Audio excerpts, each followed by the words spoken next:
Hello and welcome to Rough Cut Film Review. This is a review of A Field in England. So this is a monochrome film from Ben Wheatley, the guy that brought us Kill List, and a review of Kill List will actually be following shortly. Interestingly, A Field in England premiered on Film 4 and was commercially released simultaneously. I think eventually more films are going to follow down this distribution model to try and fight against piracy.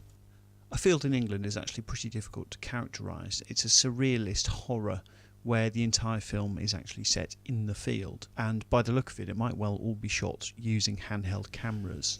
Not really sure about that, but the film looks fantastic. As we kick off, we've got the confusion and the smoke of war, the cannons, the gunshots, and the stripped down soundboard accompaniment gives the film a really ethereal, supernatural feel, that the men we're accompanying are perhaps in limbo, and this is pushed further by them accidentally ingesting a stew of hallucinogenic mushrooms. So we have a group of men hallucinating in a field during the English Civil War. The trouble is, after the breathless start that we have, which is deliberately confusing, the film makes little effort to bring us up to speed on the clearly desperate individuals who find themselves thrown together in the middle of this field. We do get there eventually, but it is problematic that we've got this lull for about 20 minutes where nothing really of any particular note happens in terms of plot or backstory. The quality of the acting overall I think is good, but it is uneven, and a number of the actors come from a comedic television background of very good pedigree. We've got Space, The Mighty Boosh, The League of Gentlemen. I think overall the performances are good, but they are patchy at times, and particularly Reece Shearsmith, I think early on, he throws his lines out with very little care. It becomes less problematic as the film goes on, but initially I was wondering what his performance was supposed to be about. It just seemed to lack attention to detail. So between the panic and the gunshots and the stabbing of a Civil War skirmish, we have time for a musical interlude and a defecation break. And in all fairness, how many films actually feature a character going number twosies? Although for me the comedic elements in the film do fall flat. They're few and far between, but humour about a man going number twosies.